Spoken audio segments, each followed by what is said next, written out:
Assalamualaikum warahmatullahi wabarakatuh. Hai anak ibu, apa kabar? Semoga anak ibu tetap sehat, semangat dan juga ceria ya.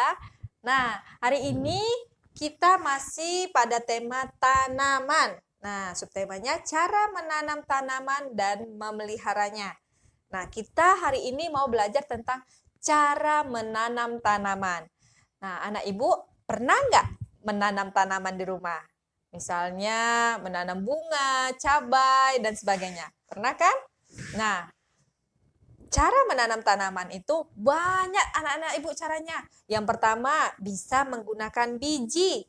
Nah, contohnya ini pohon mangga. Nah, pohon mangga itu ditanam melalui bijinya. Cabai, nah, apalagi durian, dan sebagainya. Kemudian ada yang menanamnya dengan menggunakan batang, tidak menggunakan biji. Nah, contohnya apa?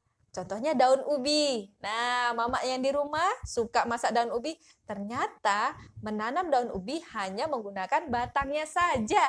Oke, dan selanjutnya bisa kita menanam dengan menggunakan daunnya saja. Contohnya itu cocor bebek. Itu cocor bebek seperti ini. Oke, nah selanjutnya bisa kita menanam dengan menggunakan tunas. Contohnya pohon pisang, pohon kelapa, dan sebagainya. Nah, anak ibu, hari ini kita punya kegiatan. Kegiatannya itu adalah menuliskan nama anak ibu di buku tulis. Contohnya, misalnya ini nama ibu, Ibu Isra. Ibu tulis di buku tulisnya, kemudian dituliskan sampai 5. Misalnya contohnya Arham. Nah, tuliskan namanya Arham. Lalu tuliskan sebanyak 5 ke bawah. Siapa lagi? Namanya Al-Fatih, Aska, Jihan, Tika, Rehana, dan semuanya anak ibu. Silakan dituliskan namanya, lalu tulis sebanyak 5. Dihafal-hafal ya, lalu diulangi. Biar apa? Biar nanti ketika ada yang bertanya, siapa namanya? Tuliskan namanya, anak ibu sudah bisa. Oke? Terima kasih. Assalamualaikum warahmatullahi wabarakatuh. Assalamualaikum warahmatullahi wabarakatuh. Hai anak ibu, kita masuk ke dalam sesi kedua. Nah, di sesi kedua ini, Ibu Isra akan menceritakan kisah Nabi Ibrahim bagian yang kedua.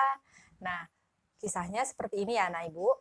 Setelah Raja Namrud meninggal, maka Nabi Ibrahim terus tetap berdakwah. Namun, tak ada satu orang pun yang mengikuti dakwahnya Nabi Ibrahim, kecuali Nabi Lut, keponakan Nabi Ibrahim. Kemudian Nabi Ibrahim bersama keponakannya dan juga istrinya pindah ke Palestina. Di sana Nabi Ibrahim tetap berdakwah.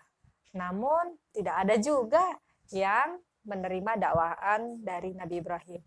Sehingga akhirnya Nabi Ibrahim pindah lagi ke Mesir. Nah, di Mesir ini Nabi Ibrahim bersama istri memasuki istana yang waktu itu dikuasai oleh Raja Fir'aun. Nah, Raja Fir'aun ini sangat menyukai wanita-wanita cantik. Siti Sarah, istrinya Nabi Ibrahim, itu wanita yang sangat cantik. Karena kecantikannya ini, Raja Fir'aun tertarik kepadanya. Namun karena Siti Sarah itu sudah memiliki suami, makanya Nabi Ibrahim pun berbohong bahwa Siti Sarah bukanlah istrinya. Nah, kemudian Nabi Ibrahim akhirnya dibebaskan dari Raja Fir'aun. Dan akhirnya Raja Fir'aun memberikan Siti Hajar, seorang budak hitam, kepada Siti Sarah dan Ibrahim. Dan mereka kembali lagi ke Palestina.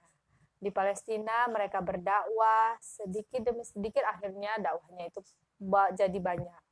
Dan kemudian Siti Hajar dinikahkan oleh Siti Sarah kepada Nabi Ibrahim. Sehingga akhirnya Siti Hajar melahirkan seorang anak yang bernama Ismail. Karena perintah Allah Subhanahu wa taala, Nabi Ismail dan Siti Hajar dipindahkan ke negeri yang sangat tandus. Negeri itu padang pasir. Dan akhirnya Siti Hajar dan Nabi Ismail tertinggal di situ sendirian. Nabi Ismail sangat sedih karena dia membutuhkan air minum. Namun apa yang terjadi anak ibu? Nabi Ismail dan Siti Hajar tidak menemukan air. Nah, Siti Hajar berlari-lari dari Safa ke Marwah dan tidak menemukan air. Tepat di bawah kaki Nabi Ismail menghentakkan kaki dan keluarlah air yang sekarang kita sebut air Zam-Zam. Nah, peristiwa ini banyak disimpan, banyak diriwayatkan di salah satu rukun ibadah haji. Nah, kemudian akhirnya anak ibu, Nabi Ibrahim menemui kembali Siti Hajar dan Ismail di padang pasir itu. Sekarang padang pasir itu bukan tandus lagi, sudah menjadi tempat yang sangat subur. Nah, anak ibu, kemudian Nabi Ibrahim mendapatkan perintah dari Allah untuk menyembelih anaknya. Betapa terkejutnya Nabi Ibrahim mendapatkan perintah itu. Namun Nabi Ibrahim karena dia taat kepada Allah, maka dia melaksanakan perintah itu. Nabi Ibrahim menjumpai Siti Hajar dan Nabi Ismail yang berada di Mekah, padang pasir ya. Nah, di sana Nabi Ibrahim mengutarakan apa yang menjadi perintah Allah kepada Nabi Ismail. Karena Nabi Ismail juga termasuk Nabi yang sangat soleh dan juga patuh kepada perintah Allah, maka Nabi Ibrahim pun menerima apa yang menjadi perintah Allah. Nabi Ismail dan Nabi Ibrahim akhirnya pergi menuju tempat penyembelihan. Di saat penyembelihan, maka syaitan pun menggoda Nabi Ibrahim.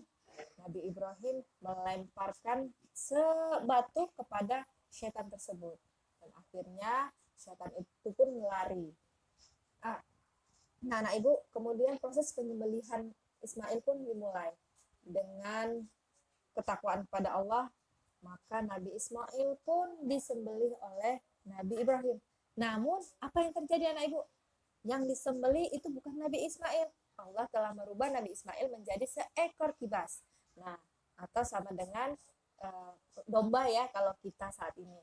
Nah, makanya itu kejadian ini sering dibuat menjadi hari raya kurban. Makanya di hari raya kurban kita diperintahkan untuk menyembelih hewan agar kita menunjukkan kepada Allah bahwa kita taat kepada Allah. Oke? Nah, begitu anak ibu kisah tentang Nabi Ibrahim. Nanti akan dijelaskan di sekolah ya.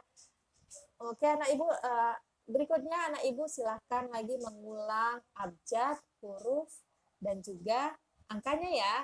Oke, terima kasih. Assalamualaikum warahmatullahi wabarakatuh.